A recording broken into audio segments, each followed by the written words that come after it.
This is the Ring of Honor, a.k.a. Shane T, boy, the baddest champion you ever seen, boy. This is Mr.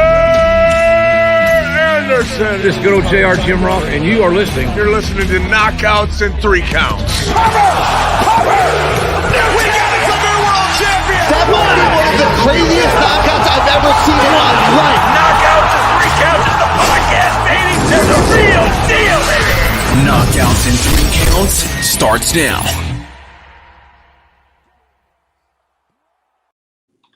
Ooh, what up, though, everybody? It's another Thursday. That means you're watching and listening, consuming, however the fuck you're doing it. You're here for another episode of Knockouts and 3 Counts, and that means we've survived most of another work week. So thanks for coming back and checking us out. If you're new here, make sure you hit that subscribe button. Make sure you drop the comments in there. And if you're listening on Apple Podcasts, please leave us a review. And like I tell you every time, I will happily read it on the show. So without any further ado, as many of you guys know, Devin and I took a trip down to Texas to go see Mission Pro Wrestling, which we were the proud sponsors of MPW Locked and Loaded.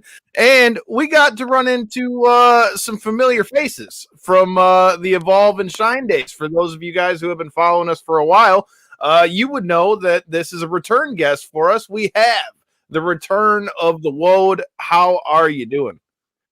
I'm great. How are y'all doing? Hey, it's finally 80 degrees out here. I've had a bad luck with traveling because the time before that, when I went to Texas, I got caught in that snow, so I can't complain too much.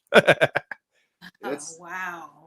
You might be enjoying that hot weather, but I'm out there working in it, and I tell you, I am not enjoying it. I had to come home and take a fat nap because my ass got tired out there cooked in the sun today.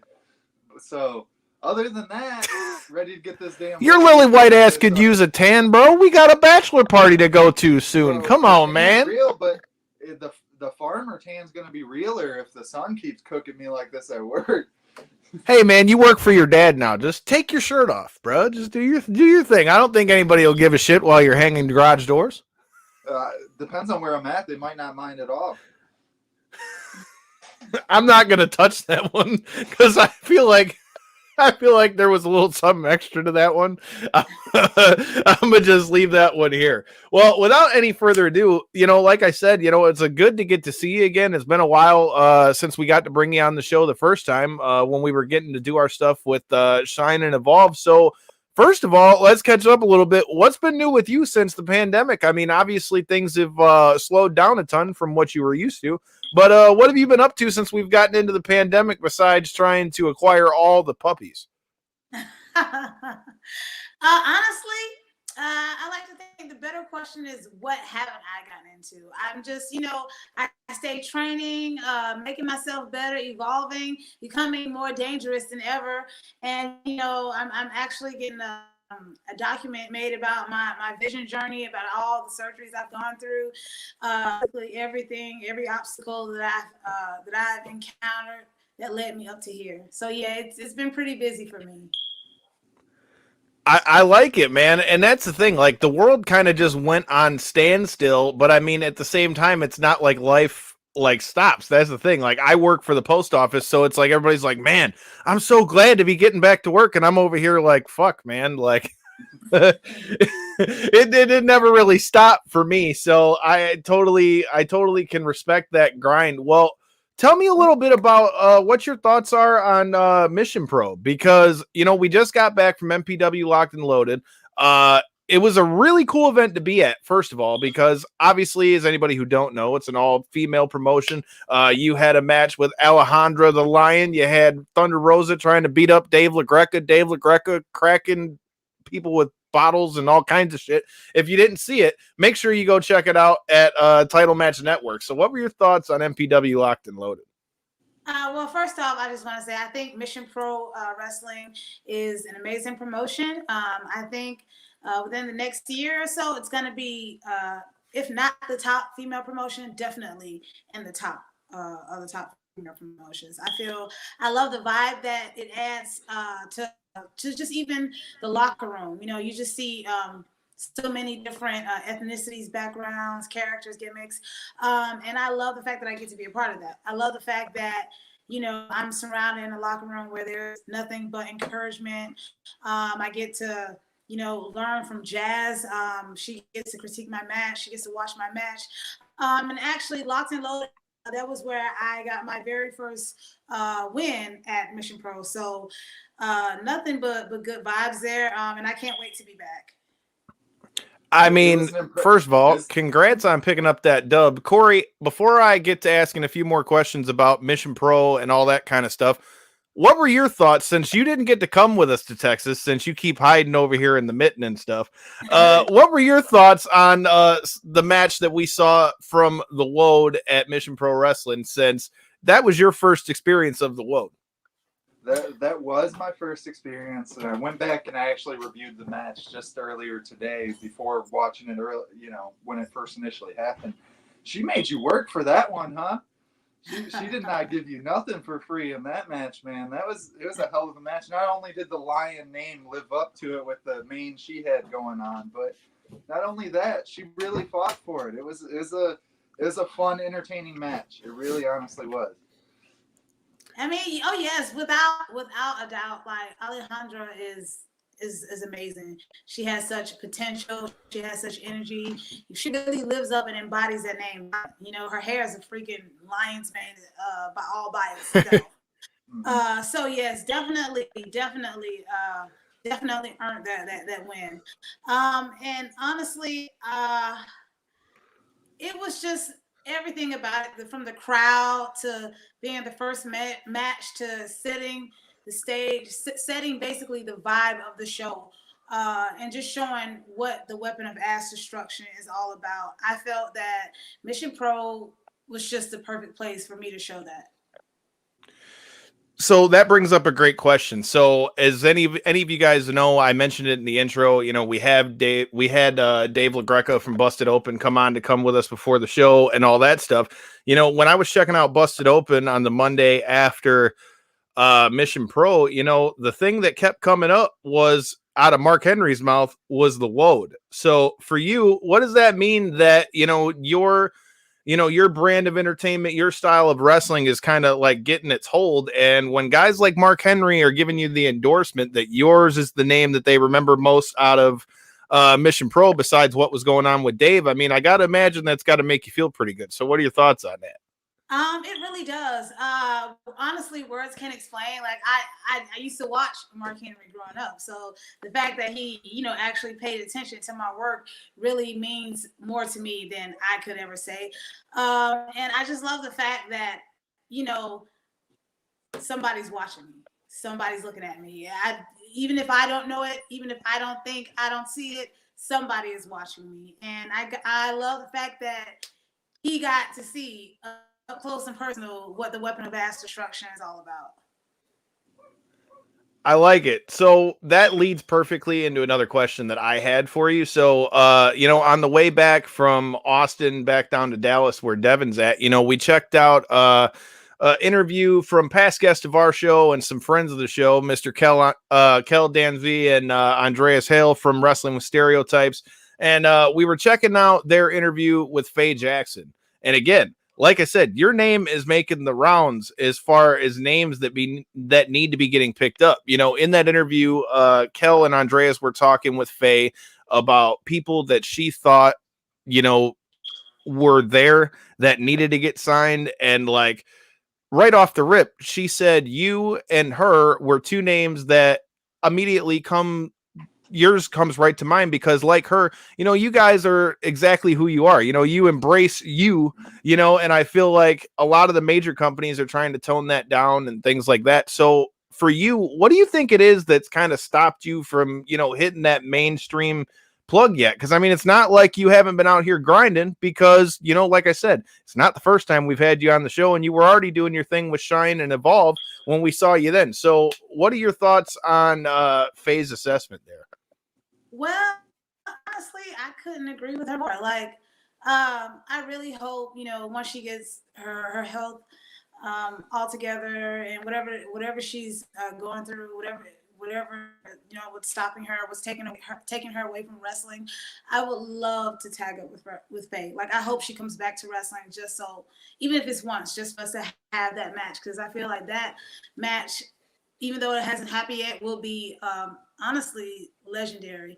And well, the thing with me, I feel that answer to that question. And I always tell myself, I'm not trying to be what they want me to be. I'm trying to be something that they've never seen before. And I guarantee you, I'm something that they've never seen before.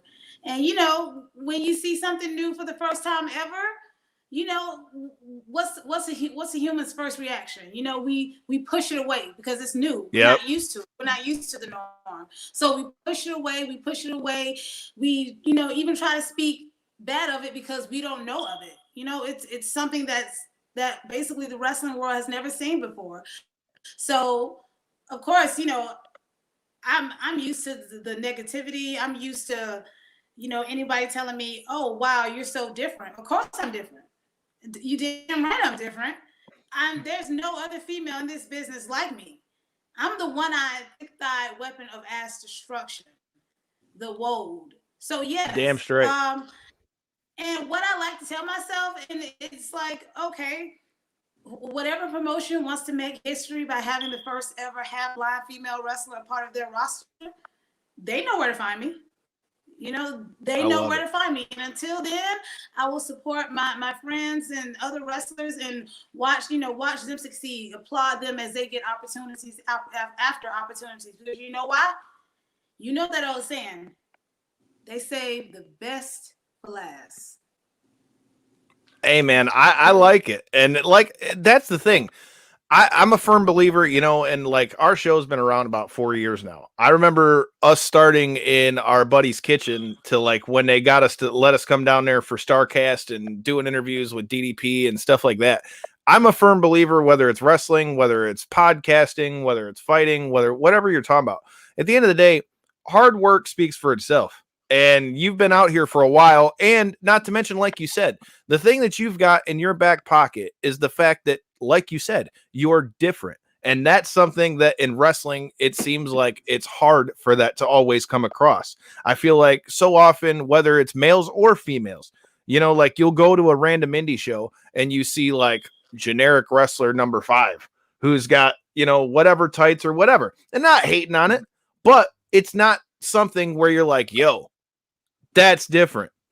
You, on the other hand, the second you walk out to the ring, I mean, when you see a chick that can visibly kick your ass, walking out to the ring with the ball and chain, the whole deal, and then, you know, I mean, shit. It's just like, I mean, the first thing with your style that automatically jumps out for obvious reasons, it reminds me of back in the day when you'd see Yokozuna go fuck somebody up. Rikishi go fuck somebody up. You knew when it hit, and in your case, when the weapon of ass destruction hits, it's done and over with. So, I mean, I like it. I mean, I wouldn't change a damn thing. Eventually, they're going to have to take notice whether they want to or not. Yep. Good shit. Couldn't agree more. Hey, man, I try out here. But that brings up a good question. You know, now with you still being on the indies and things like that, you know, now that we're seeing promotions like Mission Pro and a lot more of like GCWs and things like that, where indie promotions are getting more spotlight. I mean, what are your thoughts on like the state of women's wrestling, you know, outside of the big 3 companies? Like as we come out of this pandemic and more places start to open up, like I know Michigan said in July, things are supposed to open all the way back up. I mean, for you, what do you think the state of women's wrestling outside of the big companies is going to be as we come back out of this pandemic? I can tell you, I have nothing but high hopes for women's wrestling on the independent scene. I love the direction that it's going into, and I am so grateful to be a part of it. Just this past weekend in Alabama, I did the jazz seminar, and there were just women of different shapes, sizes, ethnicities, backgrounds, races, you know, all of us just coming together to learn from, you know, one of the greats. And everybody took something from that seminar. And that's all really what you want to do. You want to pass down the knowledge to make women's wrestling or just wrestling better. But in this case, of course, women's wrestling, and get away from the looks and the sexuality and bring the talent and the athleticism and the brutality. So I love the fact that women's direction and women's wrestling is definitely headed in that direction, and I want to do any and everything I can to help it push it farther. Yeah, I like it because go ahead. I was just gonna say, as a father of 2 daughters, that's one thing I really actually enjoy with the direction of wrestling in the current state of it all. Is a lot of girls have been not just sexualized and stuff. They're actually able to go out there and do their story, and whether they want to be have part of their sex appeal be part of their story, which is completely fine.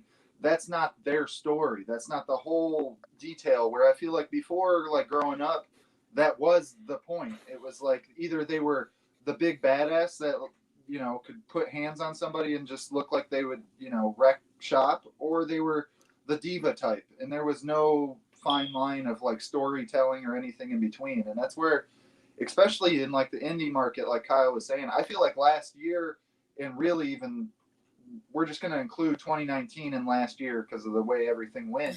I feel like that was the way of like the year of the indie scene. Like the indie scene really was just on a skyrocket upward, and I'm hoping we see that more coming in after the pandemic. And the storytelling though really is next level. Definitely. Oh yes, without a doubt. Because like even with me, I know, I've had people, promoters look at me or check out my name and think, oh, the weapon of mass destruction, oh, the one-eyed thick thigh. And of course, they take it in more of a sexual way. And, it's what I like to tell people is it's not about what you see, it's about what you don't see. Yes, I'm curvy. Yes, I'm thick. Yes, I have huge bonds of steel. But you know what else I can do? You want to know what else I can do with these bonds of steel? These bonds of steel can give a concussion. These bonds of steel can rearrange your face. These bonds of steel can give a freaking whiplash. Yeah, you're gonna look at me and talk about how big it is, but guess what? I'm gonna give you something else to talk about other than just how big it is or how nice it looks. When I step into the ring, I want the fans and everybody in that arena to think, oh wow, somebody's about to get murdered. I mean, with the way your matches usually tend to go, I mean, that would be a good assessment of it. And you mentioned the jazz seminar. When we got to come down to Texas, we talked with, Thunder Rosa down there, and her and Jazz are doing a dope job over there at the Dog Pound dojo with Rodney Mack and stuff like that. It's been really cool. And I mean, it's cool for you to be linked up with somebody like Rosa, who, in my personal opinion, in the last year, between the stuff she's done on Power, the match she had with Britt Baker recently, like, I feel like she's doing a lot to kind of like reshape what that image of females in wrestling is. Mm-hmm. So, I mean, for you to be linked up with people like that, I mean, it's a great place for you to be. So with that being said, I mean, you said you were down there for that seminar. Are you still based out of Atlanta now? Or are you in Texas, or where are you at? Oh, no, I'm still based out of Atlanta. Yes, I'm definitely still in Georgia. Yeah. But it's got to be hot down there, man. I 100% agree with that, because a lot of people don't know this. But Thunder Rosa, once I had my, I moved and I came out to the wrestling world about, being half blind. Thunder Rosa was the very first person to interview about it. And that meant so much to me, because it really helped me get used to telling people my story. And, I even took my eye out in front of the camera just to show everybody, like, yo, the only thing that's fake about me is my glass eye. And, just talking with her and speaking with her and keeping in contact with her, like even training with her. Like I was even down at the Dog Pound school a few weeks ago for MPW Locked and Loaded, and just working with her and Holiday. It's just, I'm just grateful to be in a ring with all these amazing women. I mean, they put on a hell of a show. Corey, the next time we head out to MPW, if you don't go out there, you're missing out on your own. But that brings up go ahead. I was just saying, I gotta defend myself here. I gotta take the old lady on a vacation before I go for the show. That's the whole thing. I hear you. I ain't mad at it. I ain't mad at you for it. I get it. I have to. So I ain't trying to get you coming back all getting your ass kicked and things, yeah, man. I mean, hey, Dog Pound now, do you? I mean, hey, As long as it's not me, we're all right. But I ain't trying to throw you under the bus. So let's take it off wrestling for a little bit. So I guess maybe it's got a little bit to do with wrestling, but as we talked about in the lead up for the show, you are like, I don't know if you want to call yourself the puppy inquisitor or like the dog whisperer, or like we could add like about 6 different monikers along to the weapon of mass destruction. So number one, do you have a favorite kind of dog? And if so, I had this random thought the other day because I don't know why. I think I might have been watching something that had the British Bulldogs on it or something. And I thought about it. I was like, for as much as she likes dogs, if the Woad could have a mascot, what the hell would it be? And if you could walk out to the ring with a dog, what kind of dog would you pick? A Frenchie, a French okay. bulldog. I love them. I love Frenchies. All right, so does the Frenchie come out dressed up like the Woad though, like the Bulldogs used to do, or what are we doing with it? The Frenchie, or as I like to call the fatty, I categorize them in groups, like a pug, a Boston Terrier, a Frenchie, an American Bulldog. They're all classified as fat. So, they got the cheeks and everything. So, but yes, I would definitely walk out to the ring with 4 Frenchies, have 2 on each hand, and they'll each be wearing my shirt. Like that's it for me. Hey man, Devin picked him up another one of the Woad shirts too. If you haven't gotten you one, you got to go get you a Woad shirt. And while you're at it, get yourself a Knockouts and 3 Count shirt while you're at it. See there? That's that product placement that we're talking about. See, for any of you promoters who are checking this out, you see she's a natural. What were you going to say, Corey? I love the shirt design, but I was going to say my old lady is actually becoming like an amateur dog trainer herself. She's gone like really deep into like the Caesar training and stuff like that. She's trying her best to get my dog leash trained. He's always been a little scaredy cat, and he's starting to get better. So I give props to my old lady and anybody out there trying to train dogs, man. It's an interesting thing, especially when they're not puppies anymore. When you're trying to train a dog, it's like, it's a whole nother ball game. She's doing an amazing job, but I give anybody props. And the dog aspect's just such an interesting thing because I feel like dogs they're commonly loved and also neglected in the world we live in. And somebody that can go and actually train them and show them some love, I feel like is an amazing role to have in this life that we live. So props on that. Yeah, like how can you not? Like dogs are awesome. Dogs are so awesome. So Frenchies are your favorite kind of dog. So I've got 3 over here. Corey's got a couple of pit bulls. I've got he's got him a couple of pit bulls. I've got I've got a fucking zoo over here. I got 3 dogs, a cat, 14 koi fish. It's like a zoo out in this bitch. And it's like the land of misfit toys too, because like our dogs like don't match at all either. Because you got Willow, who's a golden retriever and like the most personable / chicken shit thing you'll ever see in your life. And then you've got Bella, who can barely go up past my ankle. And then we inherited my grandma's other dog, who like I have never in my life. So that's another good question. I'll ask you off of this. So I have never in my life ever had a dog that was so like people food obsessed in my life. Like if you like say you eat Wingstop and you set the bag next to you, like say we're playing MLB or something, Corey, I shit you not, within 15 fucking minutes, you're going to hear that bag rumbling and that fat ass is going to be in there trying to get the food, man. Like that thing is the most food obsessed dog I have ever seen in my life. With the old sad eyes and stuff too. It's not dude, like it's the worst too, because once they get the puppy dog eyes, it's over. It's over. Once they get the puppy dog eyes, it's done. She's got like the permanent puppy dog eyes. They're the old droopy dog eyes with the bloodshot look to them and stuff. She's just all just she's a mutt for sure, dude. Little something. It's just come on. Well, or you got Willow, who from the minute you walk in the door, that dog thinks she's like 15 pounds, but the dog's a full grown damn golden retriever. Yeah, And it's like, look, dude, like I appreciate you trying to give me a hug when I walk in the door, but like you could also tackle me. Grandmother or something comes over, and your gigantic dog decides, oh, it's a great idea to just come say hi and jump up on my 85-year-old grandma. That's awesome. Love it. Hey man, you got to love it. You can't come into my house without dogs. I also learned another valuable lesson. See, the next time I go on a date or like if we're going out to the bar, I can't wear black anywhere in my house because like there's too much golden retriever hair. Like it's impossible to get it all. Like it's physically impossible. Like I will purposely try to like not put my shit on until like the last couple minutes before we get out, and it without fail you have to like, I feel like when you have golden retrievers or like the shaggy dogs, like you have to keep one of those lint rollers in your car at all times, or like you're kind of pretty well fucked. I mean, I'm sure that you've probably got like 6 of them in your car, but Oh yes. Oh yes. Oh yes. How many dogs do you have at home? See, now if I have to tell you that, then I have to kill you. So Never mind.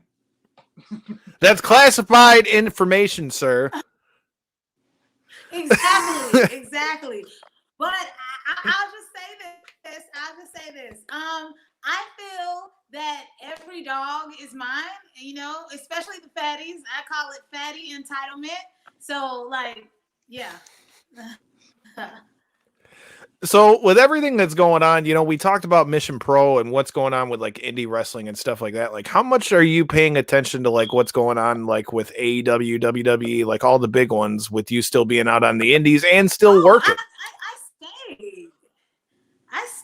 I stay watching Monday Night Raw, AEW Elevation, NXT. I was just watching SmackDown before this. Watching it on Hulu. Yes, I stay up to date. Because there's so many people on all these promotions that I got the chance to share the ring with, or train with, and so forth. So, I want to support them, and I feel wherever I get signed at, these people, they're going to be my competition. So I have to, watch them and keep up with them. Do you got a favorite thing to watch since you're still watching everything? Is there anything that's sticking out to you right now that's a favorite for you to check out? I love the fact that Tamina and Natalia won the women's tag team belts. I thought that was amazing. Yep. I love what they're doing with Jade Cargill. I think that she is killing it. Red Velvet, Big Swole, like all these women, Thunder Rosa, and it's just so great to see all these women that I see at the promotions. We share in the locker room. We train together, so it's just great to see them, on my screen. I'm at home watching them, cheering them on and everything. So, yeah, I'm loving women's wrestling right now. In fact, I'm just loving wrestling, period. But yeah, I love the fact that, these females are getting all these opportunities, and it's great to be a part of it right now. I agree with that. That's something I've been trying to relay to Corey, because Corey, so like with our show being wrestling and MMA, Corey's more MMA heavy, but like that's the funny thing. As much as you hear people complaining on a weekly basis about Raw or whatever, when you really look at like the grand scheme of wrestling, there's so much good shit to watch. Like you just gotta look for it. Whether you're talking what you got going on with Ring of Honor, like our buddy and past guest of the show, Shane Taylor. You got our buddy Sam Adonis, who just went down there and made his debut in AAA. You got people going over and making so many moves. And I mean, I think for me, not only as a fan, but as like you said, getting to have so many of you guys on the show, it's like once we get to have you guys on a few times, man, you guys become friends too. So it's like we want to see you guys do well as well. So like to see you guys doing well, like with what's going on with Sam, or, like, shit, okay, we met you through Evolve and Shine. Like, I remember I thought it was cool as shit when Austin Theory showed up on NXT and stuff. I'm like, no shit, that's dope. You know what I mean? So like, I'm 100% with you. I think it's cool, kind of to see where everything's at. But you bring up a funny question, and I don't want a bullshit answer either. So since I know you watched it, and you, at least if you didn't watch it, I know you've heard about it by now. What are your thoughts on the zombies that showed up at WrestleMania Backlash? I mean, Did you think it was super corny, or did you like it? Honestly, I liked it. It was entertaining, you know. It was entertaining. I took it for what it was and just, you know, rolled with the punches. Like, it's just people are so quick to say such negative things about this business, and they forget that it's, you know, it's about entertainment. That's what it's about. And if one person enjoyed that, who are we to shit on it? You know, who are we to talk down about it? Hell, you know, some people they may not like what I do, but that's not gonna discourage me. You know, I'm not gonna lose any sleep over it. You know, I'm still gonna do what I do. So it's, you know, it is. I mean, a lot of people they crapped on Shaq wrestling. But you know, he Dude, Shaq did so good though. Like, I did not expect any of that, and he sold that table to hell.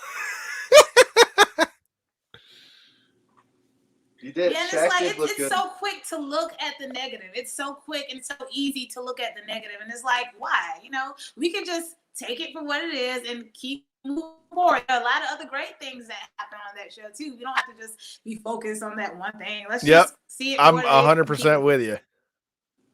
That's, I think, the thing with anything, whether you're talking about MMA, whether you're talking about wrestling, whether you're talking about TV, whatever it is. I mean, that's the thing. That's what's so cool about wrestling right now is that, okay, so maybe you might not like Monday Night Raw or insert show here, but you've got like 25 different options. Where, like, when I first started watching wrestling, it was WWF or WCW or ECW was around, but that was it. You had the big three, and it wasn't like you had, like, we've literally got wrestling on every day of the week right now. Like, literally Monday through Saturday, there's literally a show, and Sundays, there's usually some kind of pay-per-view. So for me, not only as a fan, but again, like you said, just for like all of our guests that are on the show, I'm just glad to see so many places for people to work, because people were sitting down for so long with all this pandemic. I think that's the biggest thing I'm excited to see once we get out of here is like the energy that's going to be in some of these buildings. Like, I got to be there at Revolution when they did the exploding barbed wire death match that didn't go boom. And even with that being such a small crowd, you still could hear everybody. Even though they had us all spaced out, when Kenny went face first into the barbed wire, they all lost their shit. You know, watching WrestleMania and getting to see these fans back. I mean, I think it can only be good. And if anything, my biggest hope for once we get out of this whole pandemic and things go back to normal, I hope that fans are more appreciative, not just on the wrestling end, combat sports included. Like, I hope when these fans come back, you know, like, it's not so quick. Oh, they fucking suck. Oh, you got knocked out. He got armbarred. Just shut the fuck up and be glad you're able to come here and watch the shit. Like, I mean, I don't know. That's just my thought as we go out of this pandemic. Cause like wrestling fans, especially, you know, can be special. We'll just use the word special. MMA fans as well. Like I had pointed out in our breakdown on Tuesday of all the fans booing Beneil Dariush after he put on an incredible performance against Tony Ferguson. It's like, why are you guys booing the guy that did good? Like, I understand he might not be the person you guys wanted to win, but like, is this really what we're doing now? Just because of circumstance? Like, come on now. Like, dude didn't. Fuck you. I don't like your hair color. You should lose. Yeah. It's so arbitrary. But to spin it back to wrestling, though, you can really see like how you had, I believe if it was last week, if not it was the week before, but Kyle had brought up on the show that wrestling had hit #1 viewership across the board. And I feel like that's something that's really needs to be spoken upon with wrestling. That's a huge thing. That's a big deal to see the kind of viewership that people are genuinely excited to see the stuff. You know, that's the best way I can put it, is people are genuinely excited and tuning in. Like Kyle had said, for there being so many options to be able to tune in Sunday through Monday. If you wanted to get every day of the week, you could find something to watch. but people are still tuning in Yep. with record viewership. So it's impressive to see. It really is. Yes, it is. I like it, man. And so we've kept you and we've talked all about wrestling. So when you're not wrestling, we know that we've already talked about your love for adopting every puppy in the universe.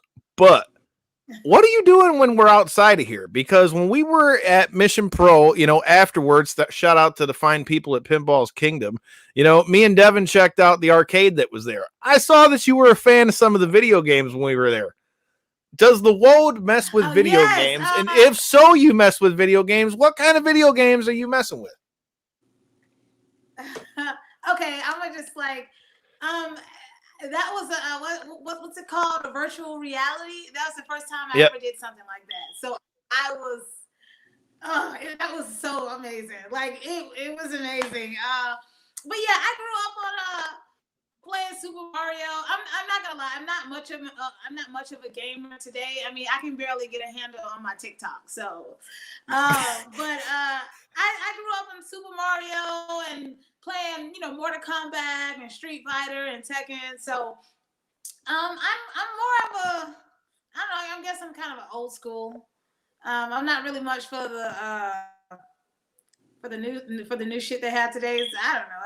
I wouldn't even know how to handle it. But I did that virtual reality, and that was really, really awesome. Like it was like I was literally placed inside of a whole like you was in there, and I had freaking dragons.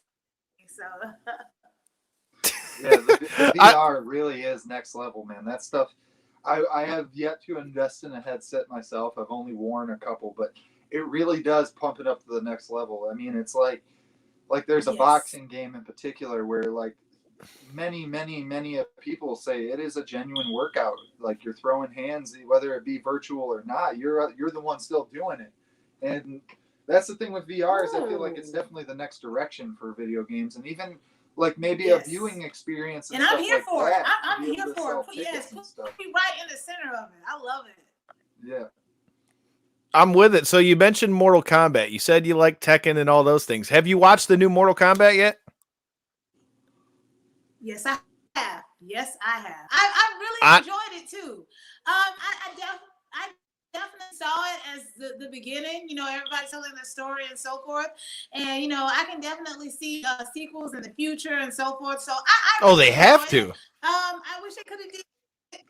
Huh?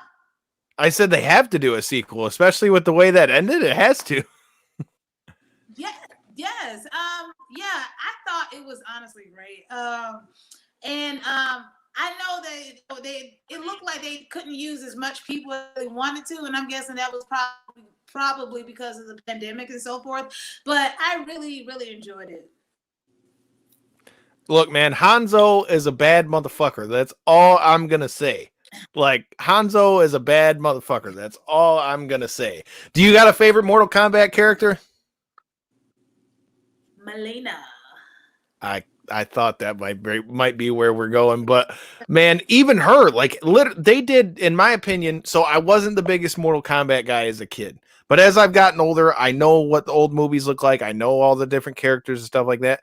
That's the coolest thing to me with them going back and remaking like sequels or prequels or whatever you want to call them of all these old movies. Because, dude, with the new 2021 graphics and all that stuff, it's just badass. Like, I sat there and watched it, and I'm like, I literally got on Twitter and I'm like, look, for any of you that just shit all over Mortal Kombat, go fuck yourself. Like that movie was enjoyable as shit to watch. I don't give a shit about the story maybe not being like, to the dot in the letter to what the actual story was. To me, that shit entertained me for the 2 hours that I watched it. And it didn't make me feel like I had wasted a quarter of my day like trying to watch Zack Snyder cut, but that's another story for another day. that Zack Snyder cut was like 4 hours. That's a lot to get through. I mean, I'm saying that as somebody who watched all the Harry Potter movies how many times, but I feel like that's a different story. All right. So before we let you get out of here, do you we mentioned names that you'd like to get in the ring with, and some influences and stuff like that. You know, like what are some of your biggest goals for the rest of 2021 as we come out of this pandemic? To keep evolving and honestly, become a worldwide name. Like that's what I want. I want the Woad to be a global phenomenon. Like that's my overall goal. Honestly, like, and I know it may sound egotistical, but hell, if you know, you gotta say it about yourself. I want the Woad to be as big as The Rock. Like that's my goal. And you know, I'm sure it's not gonna just stop at wrestling. I know it's not because I even have plans after that. So just keep evolving, keep making myself better, keep trying to live my dream, keep trying, you know, just keep moving forward. And you know, show the world that, you know, just because you may be impaired or just because you're you may have injuries or sustained injuries or anything that you were born with, nothing should stop you from achieving your dream. Not your friends, not your family. You know, you should just forever try and live your dream and accomplish your goals. And that's something that I'm going to forever keep doing. I completely respect that, and thank you for doing that, because as we talked about the last time we had you on the show, I mean, I have Crohn's disease and cerebral palsy myself, so I get what it's like to live with the health stuff daily and getting to work with kids and things like that, and like you getting to use your platform, you know, to be that example for kids and things like that is awesome. Shout out to Ryan Romano. We got to meet him briefly down there at Mission Pro down there. We appreciate you checking us out and all that good stuff. Well, you heard it here, man. She's multifaceted, multi-talented. Shit, you might even see her in the recording booth. Before I let you get out of here, please tell me what went into you making your own theme song. Have you been doing music for a long time? Like, I got to say, that shit was kind of fire. So tell me about that. Oh, thank you. Honestly, I've never rapped a day before in my life, but I've always wanted to get custom music. But it's hard trying to explain to people, especially a guy, that you know you want your name, the weapon of mass destruction, to not be viewed as sexually, you know. But then I realized nobody's gonna understand it or see where I'm coming from, pun intended, if I don't know what it is. So I had to do it myself. That's what I felt that was the best thing for me to do. I said I have to show the world, let them hear who the Woad is. Not just from the moment I walk out the curtain, but hear it as soon as my entrance music. Like the first thing I say is, you know, look at my eyes, see these thick thighs. My buns are still like, that's it. And I felt that I was the best person to do that because I know who the Woad is the best. So Ryan coming through in the comments telling you he appreciates all the likes and shares that you give him on social media. It was a pleasure to meet you in November at Tournament of Hell. Out of Hell. Excuse me. Aww. If I can read. See, you got the fans in here, Ryan. We appreciate you for checking us out. And we appreciate you for giving us the time again, man. Like I said, you've become one of the homies with us, man. So we'll definitely have to bring you back again soon. And know that everybody from Knockouts and Three Counts is hoping that we see the Woad on a TV screen real soon, whether that's AEW, AEW Dark, AEW Elevation, WWE. Fuck them. Bring them all. Hit them all. Until next time, and in the in-between time, stay tuned because another familiar face from Mission Pro might be just coming to come see you next Thursday. I don't know, Ryan McKinnell. Hey, you got to hit that subscribe button or you're going to miss it. So until next time, and in the in-between time, peace.